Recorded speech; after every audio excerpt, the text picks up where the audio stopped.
The automatic glass doors of the Oakville post office flew open with force as Brenda Higgins charged through them, her high heels striking the linoleum floor in a rapid, furious rhythm. Her typically impeccable blonde bob was noticeably tousled, and her complexion had flushed to a deep, concerning crimson. She strode directly to the service counter, pushing ahead of the 3 patrons already in line. "I insist on speaking with your manager right this instant," she declared, in a piercing tone that seemed capable of cracking glass. The postal worker behind the counter, a composed employee named Amanda, glanced up from her terminal with well-honed composure. "Ma'am, I'm happy to assist you with whatever problem you're facing," Amanda replied calmly. "My mail has not been delivered for 3 entire weeks," Brenda snapped, each syllable laced with personal outrage. 3 weeks. Can you even comprehend how many critical items I've missed? My bank statements, my homeowners association letters, all of it. Amanda offered an understanding nod and started entering data. "Allow me to look that up in our system. Could you provide your full name and address?" Brenda recited the details. Sharply, her polished nails drumming restlessly against the countertop. The sharp tapping reverberated throughout the otherwise silent post office, while the other patrons observed the unfolding drama.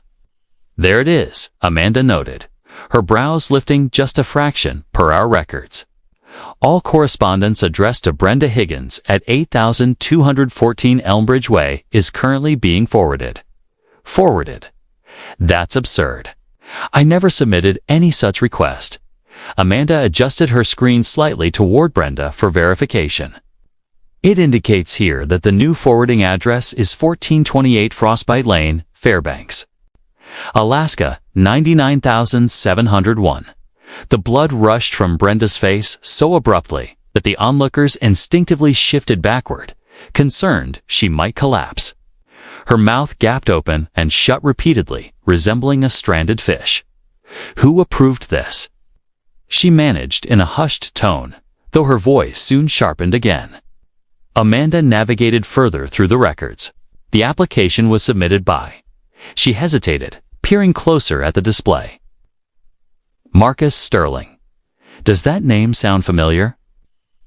Brenda's eyes expanded dramatically, like oversized saucers. Her fingers clenched the edge of the counter until her knuckles blanched. That little, but allow me to rewind and explain how this situation developed. Because this account, like every satisfying story of retribution, began with an act of remarkable pettiness. My name is Marcus Sterling, and I'm a 35-year-old remote tech consultant. 3 months earlier, I relocated to what I believed would be my ideal residence on Sycamore Lane in the suburbs of Pinehurst. The community appeared idyllic, peaceful roadways, established trees, and homes with that warm, settled charm. What I failed to realize was that I had entered the territory ruled by Brenda Higgins, the self-proclaimed monarch of the Sycamore Grove Homeowners Association. My initial week in the new home was delightful. I organized my workspace, positioned my furnishings, and even introduced myself to several residents who appeared truly friendly. On that Saturday morning, I chose to mount my brand new mailbox. It featured a contemporary brushed steel finish with an understated blue highlight that complemented my home's exterior trim. Nothing extravagant, simply a design with more individuality than the uniform black units along the curve. I was securing the final screw when I detected the deliberate sound of a throat being cleared at my back. Turning around, I saw a woman in her mid-40s positioned on my grass, arms folded tightly, dressed in what I would soon recognize as her standard attire. Crisp khakis, a coral jacket, and a facial expression implying she had just tasted something exceptionally bitter. "Pardon me," she stated, in a manner that conveyed no actual apology. "I'm Brenda Higgins, president of the Sycamore Grove HOA." I rose, brushing dirt from my jeans, and offered my hand. "Marcus Sterling. Pleasure to meet you." She regarded my extended palm as if it carried germs before granting the shortest conceivable contact. "I notice you've put in a different mailbox." "Yes, It arrived yesterday. Looks sharp, doesn't it? Her mouth tightened until her lips almost vanished. Unfortunately, that mailbox violates our HOA design guidelines. Section 4, subsection B of the covenants explicitly requires that all mailboxes be black or dark green, limited to standard USPS-approved styles. I looked at my installation, then at her. But it is USPS-approved. I verified that before purchase. That might be true, she responded with a flick of her hand. Yet it fails to align with our community standards. You must take it down at once and replace it with an acceptable version. Listen, Brenda, I began, striving to remain cordial. I thank you for informing me of the regulations, but this mailbox satisfies every postal and legal specification. It's the correct height, properly positioned from the street, and officially sanctioned by the service. The color is precisely the issue, she cut in. We uphold specific standards and Sycamore Grove standards that protect our home values and guarantee a unified aesthetic. That object, she pointed at my mailbox as though it were hazardous material, is a visual blight. I inhaled deeply, reminding myself that I was new here and preferred not to ignite immediate conflict. I get where you're coming from, but I truly appreciate this mailbox. It has a clean, professional vibe and brings some personality. Perhaps we can bring it up at the upcoming HOA gathering. Brenda's cheeks reddened. The next session is 3 weeks away, as president. I'm informing you directly that that mailbox must be removed, and I'm telling you politely that it's remaining, I answered, my tolerance fading. It complies with all lawful mandates, and honestly, I view the HOA's style rules as suggestions when they clash with national postal rules. She fixed me with a prolonged stare, her jaw locked so firmly I feared dental damage. We'll see. About that, she uttered at last, then pivoted sharply and returned to her residence 3 houses away. I completed the mailbox setup, assuming the matter was closed. How wrong I was. Over the following 2 weeks, a constant barrage of HOA violation letters arrived. And as you might expect, every single one targeted my supposedly offending mailbox. They nitpicked every detail imaginable, from the shade of the steel to the curvature of the design to the style of the adhesive numbers I had applied. I replied to each notice methodically, attaching printouts of the official USPS guidelines that clearly demonstrated full compliance. The back and forth quickly turned absurd. One morning brought a citation claiming the post was exactly 1 inch over regulation height. I fired back with the federal specifications proving I was comfortably inside the allowed range. The very next day came a complaint about the reflective safety tape. I countered with the USPS's own recommended safety features. Then arrived the morning that shifted the entire conflict. I rose earlier than normal, just after 6 o'clock a.m., intending to retrieve any overnight mail before diving into work. A crucial client contract was due any day. Stepping outside with my coffee steaming in hand, I froze mid-stride. A white SUV sat parked with calculated exactness right in front of my mailbox, not simply nearby, but aligned so precisely that the door was completely inaccessible.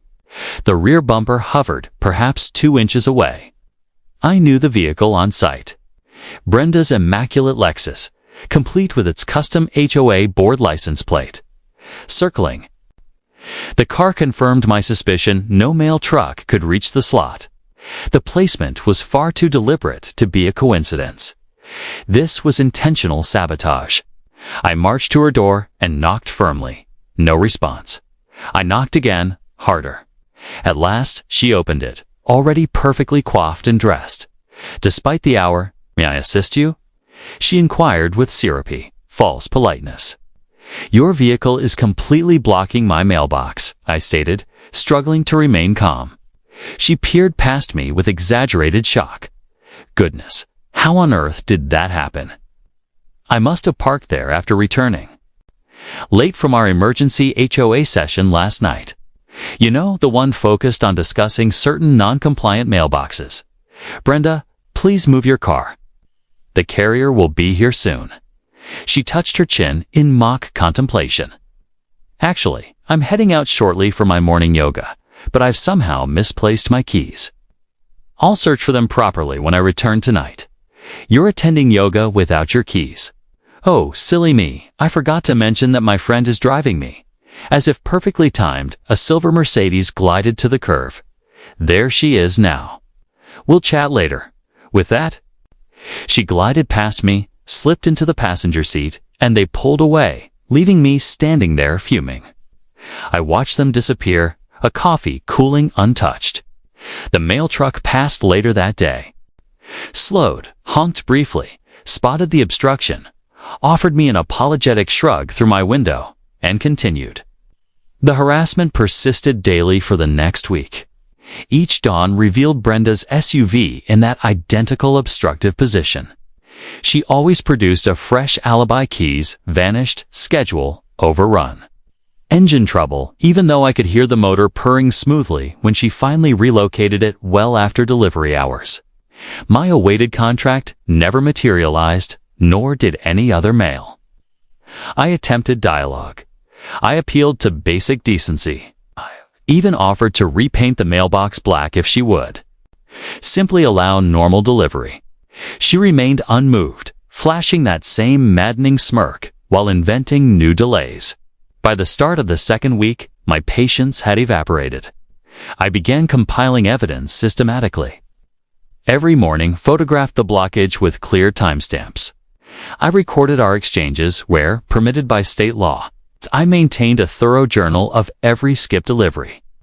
Then I made an appointment at the post office. The postmaster, a straightforward veteran named David Brooks, heard my account with mounting alarm. As I presented my organized folder of proof, his face darkened. "Deliberately impeding mail delivery constitutes a federal crime," he explained, scanning the images. "This agency treats such matters with utmost seriousness." "What are my options?" I asked. Exhausted every reasonable approach, but she refuses to cease. David leaned back, considering. We could issue her an official cease and desist. We could refer the case to the authorities." He paused, a faint grin emerging. "Or there might be a more creative solution. Are you aware of our mail forwarding protocols? Like for people who relocate?" "Precisely. Normally, strict authorization is required." But he retrieved a hefty procedures binder. "Certain emergency clauses exist. When an individual repeatedly creates dangerous or obstructive conditions for carriers at a given address, temporary redirection measures can be authorized. But I don't want my own mail forwarded. I want it delivered here." No. David clarified, his grin widening. "I'm not suggesting we forward yours." It took a second for his meaning to sink in. "Wait, you're saying that if documented intentional interference is occurring, it's creating a hostile environment for federal mail service. We can reroute correspondence to guarantee safe receipt by the proper party.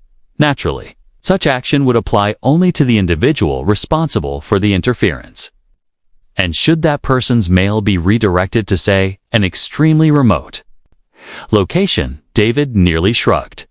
"The system accepts any valid U.S. address. After that, it's simply an administrative entry." That same afternoon, I submitted the formal request, attaching every scrap of evidence, photos, audio files, delivery logs, all of it. I framed Brenda's repeated obstruction as generating an unsafe workplace for postal employees. For the destination address, I selected, after brief research, the most isolated post office branch in the country, a small facility in Fairbanks, Alaska, serving some of the state's most far-flung residents. Approval arrived remarkably quickly. David phoned me himself. "Redirection commences Monday," he confirmed. Additionally, Mr. Sterling postal inspectors will launch a complete investigation into the reported obstruction. Expect contact soon. That weekend, Brenda's vehicle occupied its customary blocking spot, but I remained silent. I merely smiled and waved when I noticed her peering from her curtains. Monday dawned, and predictably, her SUV sat in place once more. This time, however, It no longer bothered me. My own mail would route temporarily to the local office for pickup until resolution. Annoying, but short-term. Brenda's correspondence, meanwhile, had embarked on its long voyage northward. The initial indication of trouble surfaced roughly a week later, while working in my office with the window ajar. I overheard Brenda in her yard, voice rising on a phone call. "What do you mean? And my card payment is overdue." I never got any statement. Was it mailed weeks ago? Impossible. I checked my box daily, in the days that followed. Her outdoor calls grew louder and more desperate. Online orders failed to appear. Favorite magazines stopped coming. Even the HOA newsletters she cherished so dearly disappeared. Whenever our paths crossed, I kept my expression neutral and pleasant. She continued parking in front of my mailbox most mornings.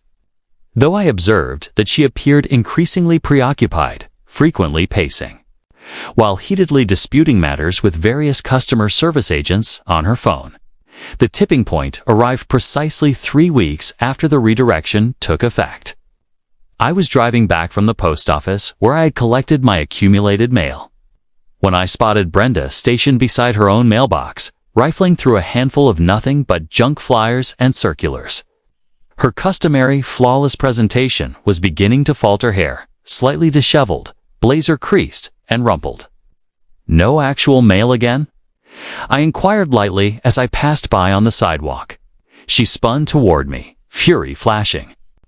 In her eyes, "Did you tamper with something?" she demanded in a fierce whisper. "Tamper? How could I possibly influence your mail service?" I responded with feigned innocence. "This is all because of that mailbox dispute, isn't it? You're exacting some kind of payback." I merely shrugged. "Brenda, I'm plenty occupied managing my own delivery issues. You know, given that someone persistently blocks my mailbox each morning, I've been forced to visit the post office every day for pickup. Quite disruptive." Her complexion cycled through deepening shades of crimson before arriving at a worrisome violet. "My vehicle happens to stall right in front of your place, and abruptly, my mail ceases arriving. That can't be mere chance. Your vehicle stalls every single morning in the identical position. That's either the most precisely targeted automotive failure imaginable, or something altogether different," I remarked evenly. "Perhaps you ought to consult the post office directly. They may offer some clarification, and consult them." She did, which circles us back to the opening scene, with Brenda learning of her correspondence's unexpected Alaskan detour. "This is unlawful," Brenda yelled at Amanda, who retained her professional demeanor with impressive restraint. "You cannot simply reroute a person's mail without their consent." "In fact," Amanda replied, producing the relevant paperwork, "this redirection was authorized based on repeated documented interference with delivery operations. An ongoing federal probe is examining potential breaches of Title 18, Section 1701 of the United States Code." "What exactly does that imply?" Brenda pressed. "Obstruction of correspondence, ma'am. It qualifies as a federal crime, carrying possible fines of up to $250,000 and imprisonment for up to 6 months. A hush descended over the post office. Even the waiting patrons abandoned any pretense of disinterest. Brenda's mouth worked soundlessly, opening and closing without words. I demand that you terminate the forwarding immediately," she eventually stammered. "Regrettably, that's not feasible during an active inquiry," Amanda clarified.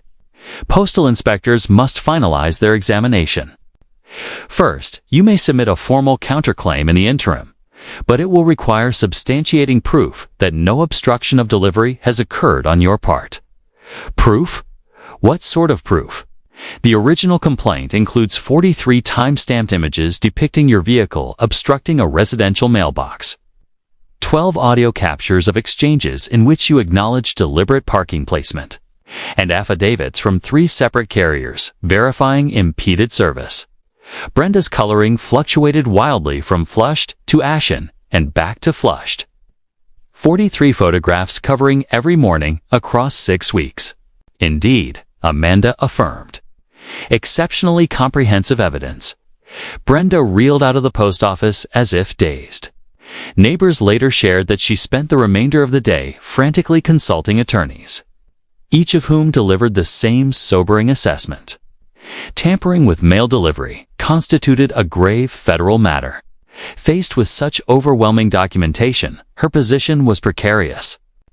The following morning, for the first time in 6 weeks, Brenda's SUV did not occupy its blocking post in front of my mailbox, nor did it appear the next day or the day after that. Regular home delivery to my address resumed without delay, but the tale extends further. 2 weeks afterward, the HOA convened its scheduled monthly gathering. I attended my inaugural meeting since arriving in the neighborhood, intrigued to witness the developments. The community room was unusually crowded, attendance swelled by residents drawn by rumors of Brenda's postal misadventure, everyone eager to observe the fallout. Brenda occupied her seat at the board table, yet she appeared transformed. The impeccably styled hair and spotless blazer were absent.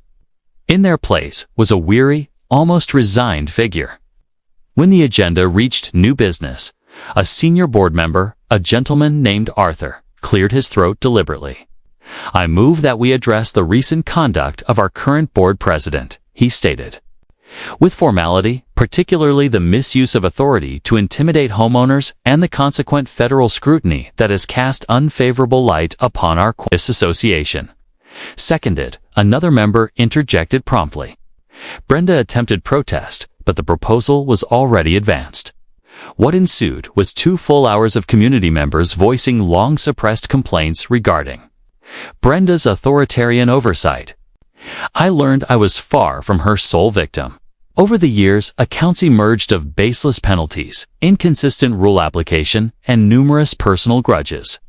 When the removal vote was called, the result was unanimous.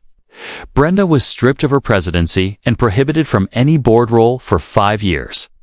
Yet that proved not the harshest consequence.